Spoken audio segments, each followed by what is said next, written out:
와이프가 특별한 제안을 했거든요. 무슨 제안을?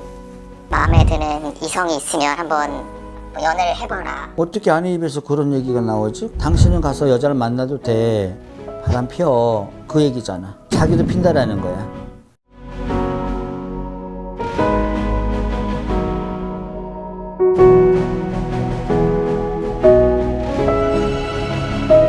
안녕하세요. 안녕하세요. 보실 분은? 결혼했어요? 네, 했습니다. 아내분은 안 봐요? 네, 오케이. 우리 씨 대주님 사주에 네. 이혼수가 있어. 이혼이요?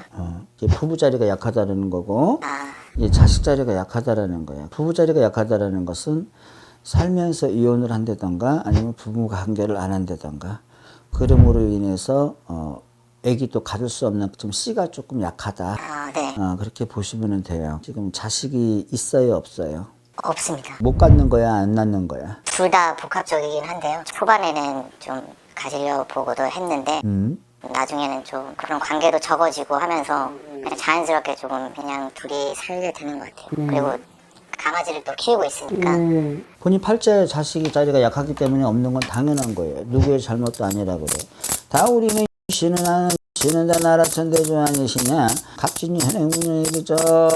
가정이 편안하게 도와주시고, 우리는 씨는 대주가 올해 들어서 언약 귀신의 장난인 듯 원기신의 소란인 듯 언약 정신은 산란하고 내 마음을 못 잡는 형국이라 그랬으니 너 올해 들어서 관제가 들어오는 형국이라. 그러니까 조심해야 돼. 바람도 피면 안 되고. 네. 귀신의 장난인 듯 원기잡신의 소란인 듯이라는 것은 꼭 보이지 않는 귀신이 나를 해를 입히는 것이 아니라 뭐에 홀린 것처럼 내가 어떤 사건 사고에 휘말릴 수가 있다라는 거야. 그래서 소중한 걸 잃는 형국이라. 그래 할머니가 뭔 소리인지 알겠어요? 그렇기 때문에 올해 갑진년 해운년에는 정말 인간을 조심하라. 그래.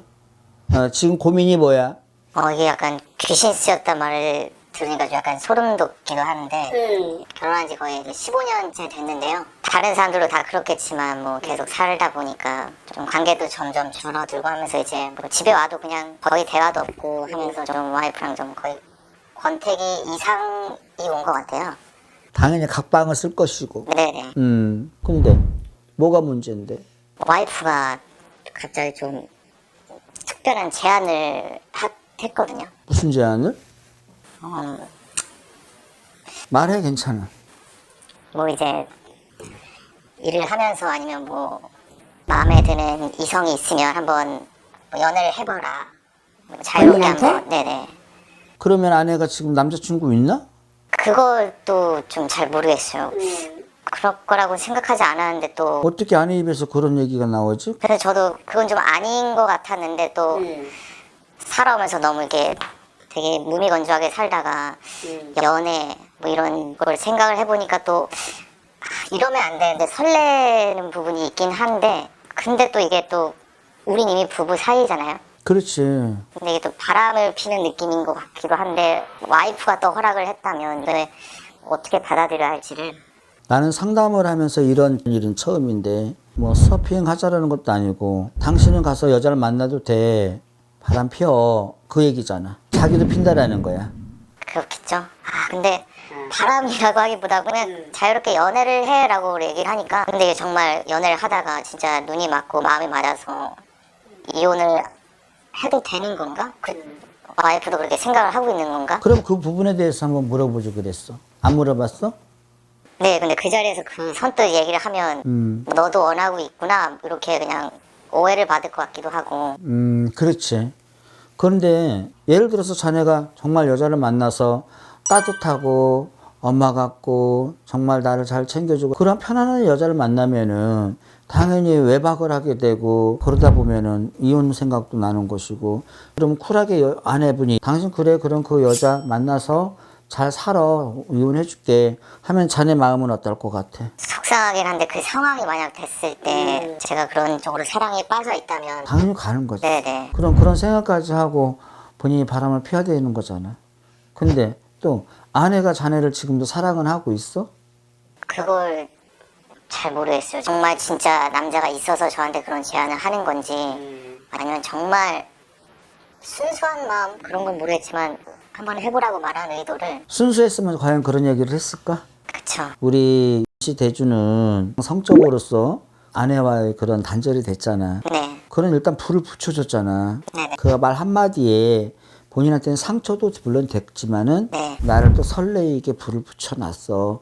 이 상황을 이제 다 어떡할 건데. 그게 답이 없어서 찾아왔으니까. 네. 내가 봤을 때는 언젠간 떠나지 않을까 서로가? 나는 그렇게 생각을 해. 지금 본인 같은 경우에는 가정의 이 일원들이 없잖아. 네. 없으니까 그렇게 서로가 외로운 거야. 누가 아기를 낳지 않고 그냥 둘이 살자고 했어. 사실 와이프가 지금 자네는 아기를 갖고 싶어 안 갖고 싶어? 지금은 좀 갖고 싶긴 하죠. 너 나이가 지금 야 내가 능력이 있어. 경제적으로 힘이 있어. 그러면은 10년 차이 나는 여자를 만나도 자네 아기 가질 수 있다? 얼마나 바쁘게 살겠어. 삶의 의미를 갖고. 자네 지금 느슨해져 있는 거야, 이 삶이. 그러면은 앞으로 자네 부모 세대는 100세 시대지만 자네는 120, 30세가 될 수 있어. 앞으로 80년, 90년을 살아야 되는데 살 수 있을 것 같아? 힘들겠죠. 이것은 사랑이 아니라 그냥 정인 것 같아, 지금 자네 둘은. 근데 말씀 듣고 보니까 가정을 지키는 게 당연한 건데 그래서 제가 좀 거기에만 또 혹했던 것 같기도 해요. 그 아내가 자네의 영혼을 영적인 부분을 흐트러 놓은 거야. 그리고 심리적으로 그 말을 자네한테 했을 때에는 나한테는 필요 없는 남자야. 그냥 정, 애증. 내 남자니까 그냥. 그건 아닌 거야. 어떻게 내 남자를 갖다가 다른 여자 바람 펴도 돼? 그건 잘못이야. 절대 그런 행동을 하면은 안 돼. 아내 말 들으면 안 돼. 네. 이혼을 하고 그런 생각은 하되 나중에 더 상처받을 수 있어, 서로가. 네, 그럼 어떻게 노력을 좀 하면. 지금 결론을 내리라는 것이 아니라 시간을 더 둬. 네. 내 가정을 이끌어가면서 그냥 이 아내하고 살던 아니면은 다른 인생을 한번 가정을 꾸려가면서 한번 살아볼 생각. 그 두 가지뿐이 없잖아. 좀 정리가 되는 것 같아요? 네, 감사합니다. 근데 좀 혼란스럽긴 한데. 당연히 혼란스럽지. 나도 이런 상담은 처음이야. 정리 잘 하세요. 알겠습니다. 자, 화이팅. 감사합니다.